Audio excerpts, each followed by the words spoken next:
Saya jujur cakap kat sini, waktu saya berlawan dengan Datuk Seri Anwar Ibrahim dulu kan, pada waktu zaman blogger dulu, saya bukan lawan Anwar Ibrahim ni lawan kerana ikut orang, lawan kerana disuruh oleh mana-mana pemimpin. Tidak. Saya lawan Anwar Ibrahim ni lawan atas kerana diri saya sendiri.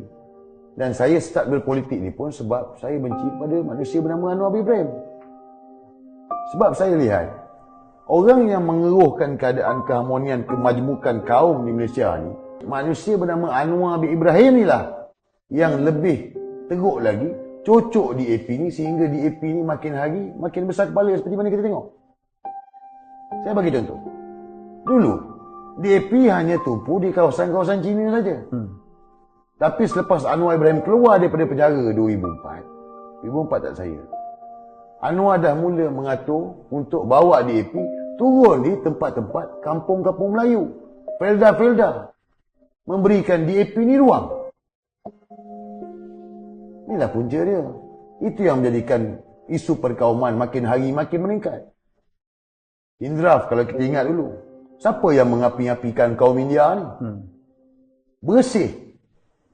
Siapa yang menggerakkan, ajak orang suruh rempuh polis? Ada video tu. Anwar Ibrahim. Jadi itu satu sudut yang kita nampak, dia ni memang mencetuskan kekecohan. Tengok itu hari. 22 bulan Pakatan Harapan menjadi kerajaan. PH tumbang kerana kemaruknya Anwar Ibrahim nak jadi Perdana Menteri. Tiap-tiap minggu keluar kenyataan bila nak peralihan kuasa. Ini realiti tu. Dia nak jadi Perdana Menteri, dia lain dia tak nak, dia nak jadi PM. Asak Tun Mahathir untuk letak jawatan 2 tahun. Ini rakyat muak ni. Untungnya Pakatan Harapan sebab 3 hari sebelum tu Majlis Presiden Pakatan Harapan tekan Tun Mahathir untuk bila peralihan kuasa. Itu fakta dia. Suara Anwar ni, itu isu moral. First kali saya nak bagi tahu, mahkamah yang buat keputusan menjatuhkan hukuman 5 tahun penjara kerana Anwar melibat. Mahkamah. Ada kata Anwar tak dibicara dengan adil? No, Anwar Ibrahim dibicarakan dengan adil. Mahkamah beri peluang yang secukupnya kepada Datuk Seri Anwar Ibrahim untuk menjawab segala pertuduhan yang dibuat. Tetapi Anwar Ibrahim, kita jangan lupa, dia mengambil sikap bahawa dia memberi keterangan tanpa disoal balas. Anwar Ibrahim memberi keterangan tanpa disoal balas. Bermakna pendakwah raya tak boleh soal balas dia. Hanya pada itu kapal sing dia boleh soal balas. Mahkamah dah adil lah, bagi peluang untuk Datuk Seri Anwar Ibrahim menjawab tuduhan yang dibuat oleh pekerja dia.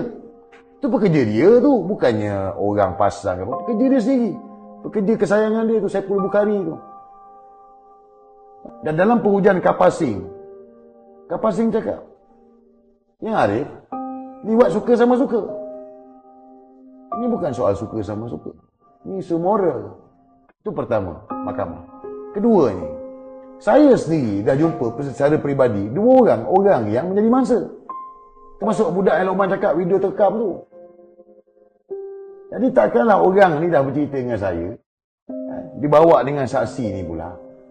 Saya nak cakap no pula. Takkan orang macam ni saya nak angkat, saya nak sokong. Tak boleh.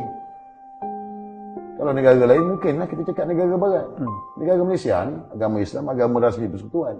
Takkan kita nak berperdana menterikan seorang pemimpin yang satu dunia tahu dia ni. Dengan kenyataan-kenyataan liberalnya, sekularnya.